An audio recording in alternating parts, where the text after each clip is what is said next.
Rais William Ruto amesema kuwa muungano wa Azimio bila chama cha ODM ni dhaifu na una uzito wa kisiasa. Ati wanataka kuanzisha Azimio. Ile Azimio tulinyorosha asubuhi na mapema. Sasa niwaulize, Azimio bila ODM ni kuzimia?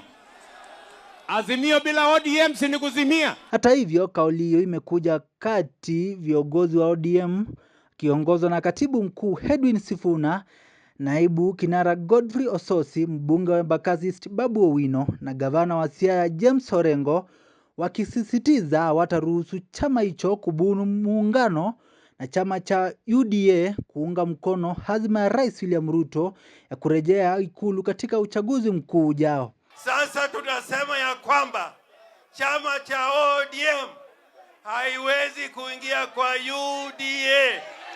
Kamwe, kamwe, kamwe, kamwe, kamwe. Wangapi Busia wamesema hawatawe? Hawatawe.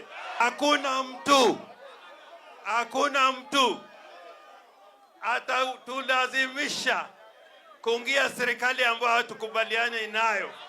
Viongozi hawa wamesema haya walipokuwa wakiendeleza mikutano na wananchi katika kaunti ya Busia, wakishikilia kuwa wako tayari kushikilia uongozi wa chama hicho na lazima chama cha ODM kiwe na mgombea rais mwaka ujao. Kulingana na Edwin Sifuna, hawatakubali kuandika mkataba mwingine na chama cha UDA, sababu kuu ikiwa mkataba walioandika na kinara hayati wa chama cha ODM Raila Odinga bado Rais William Ruto hajautekeleza.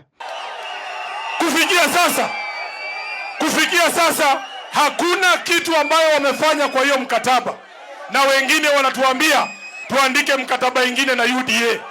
Kama hawezi heshimu mkataba ambaye baba Raila Amolo Odinga mwenyewe amesaini, mnafikiri ataheshimu ile Uburu amesaini?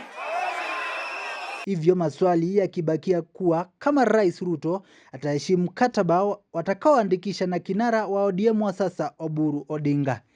Ezekiel Mutinda, Nipashe Updates.